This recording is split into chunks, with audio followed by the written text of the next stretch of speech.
আজকে আমরা চলে আসছি বাসুলিয়া এবং বাসুলিয়া এসে কি কি করলাম সেটা নিয়ে আজকে আলোচনা করব। আসসালামু আলাইকুম রহমতুল্লাহ। টাঙ্গাইলের মধ্যে সবচেয়ে ভাইরাল এবং সবচেয়ে দর্শনীয় স্থান বলা হয় বাসাইল উপজেলার বাসুলিয়া স্থানটিকে, যেখানে আসলে পানির অপরূপ সৌন্দর্য দেখে যে কারো মন ভালো হয়ে যাবে ইনশাল্লাহ। তাই আজকে আমরা বেরিয়ে পড়লাম বাসুলিয়ার উদ্দেশ্যে। প্রথমে আমরা মধুপুর এসে আমি, সাব্বির, তানভীর এবং জুনায়েদ রওনা দিয়ে দিলাম কালীহাতির উদ্দেশ্যে। দেখতে দেখতে আমরা ঘাটাইল পেরিয়ে চলে আসলাম কালীহাতি। কালীহাতি এসে মামুন এবং নাজমুলের জন্য অপেক্ষা করছিলাম, কারণ তারাও আমাদের সাথে এই সফর সঙ্গী হবে। যেহেতু নাজমুল সিঙ্গাপুর থেকে অনেকদিন পর দেশে এসেছে, তাই চিন্তা করলাম তার সাথে দেখা করে আসা যাক এবং কি বাসুলিয়া দিয়ে ঘুরে আসা যাক। অনেক খোঁজাখুঁজির পর নাজমুল এবং মামুনকে পেয়ে গেলাম এবং কি আমরা কালীহাতি থেকে বাসুলিয়ার উদ্দেশ্যে রওনা দিয়ে দিলাম। যাওয়ার সময় রাস্তায় নামাজের সময় হয়ে যাওয়ায় আমরা বল্লা জামে মসজিদে নামাজটা আদায় করে নিই এবং কি মসজিদের অপরূপ সৌন্দর্য আমাদেরকে মুগ্ধ করে তোলে। রাস্তায় চলতে চলতে দেখতে পাই আমাদের টাঙ্গাইলের ঐতিহ্য তাঁতের শাড়ি তৈরি করা হচ্ছে, যা কিনা আমাদের টাঙ্গাইলকে আরো ঐতিহ্যবাহী করে তুলেছে। তারপর আমরা সরাসরি চলে আসি রামপুর বাজারে এবং কি এখানে এসে আবু বকরের সাথে দেখা হয়ে যায়। তারপর জানতে পারি আবু বকর আমাদের সাথে বাসুলিয়া যাবে এবং কি আবু বকর আমাদেরকে বলে রামপুর বাজারে নাকি ঐতিহ্যবাহী মিষ্টি পাওয়া যায়। তারপর আমরা আবু বকরের সাথে সেই মিষ্টির দোকানে গিয়ে মিষ্টির স্বাদ উপভোগ করি। আলহামদুলিল্লাহ, মিষ্টির স্বাদ অনেক ভালো ছিল। তারপর আমরা আবারও বাসুলিয়ার উদ্দেশ্যে রওনা দিয়ে দিই। অতঃপর রাস্তায় চলতে চলতে আমাদের দেখা হয়ে যায় সাজ্জাদের সাথে। শুনেছি সাজ্জাদদের এলাকার মসজিদ নাকি অনেক সুন্দর, তার জন্য আমরা চলে যাই মসজিদ দেখার জন্য এবং কি এই মসজিদের সৌন্দর্য আমাদেরকে মুগ্ধ করে তোলে। তারপর আমরা সরাসরি চলে আসি বাসুলিয়া। নিয়ত করেছি এখানে কিছুক্ষণ সময় ট্রলারে ঘুরবো এবং কি গোসল করব।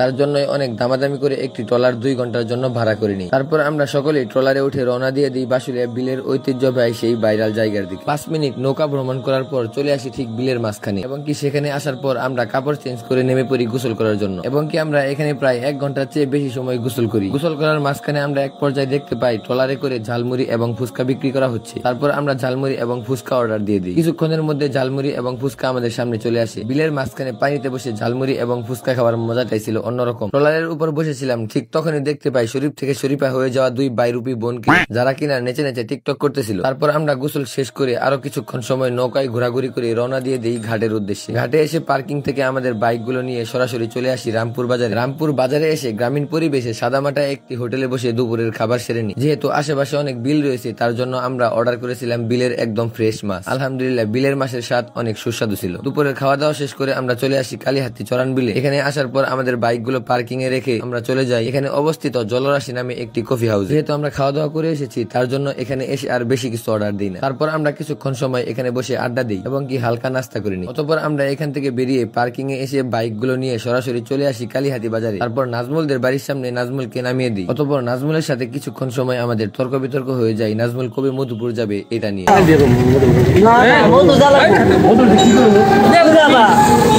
তারপর অনেকক্ষণ সময় বুঝিয়ে নাজমুলকে রাজি করিয়ে আমরা রওনা দিয়ে দিই বাড়ির উদ্দেশ্যে। তারপর আমরা সরাসরি চলে আসি হামিদপুর এসে মামুন আমাদেরকে বলে এখানকার পান নাকি অনেক সুস্বাদু। মামুনের কথা মতো আমরা সেই পানের দোকানে গিয়ে পান খেয়ে মামুনকে মামুনদের বাড়ির সামনে নামিয়ে দিই। তারপর আমরা সরাসরি চলে আসি আমাদের প্রাণের শহর মধুপুর। সেই সাথে আজকের ভিডিওটা ছিল এই পর্যন্তই। ভিডিওটা যদি ভালো লেগে থাকে অবশ্যই একটা লাইক করে দিবেন, আর যারা যারা পেজে নতুন আছেন অবশ্যই পেজটাকে ফলো করে দিবেন। আসসালামু আলাইকুম।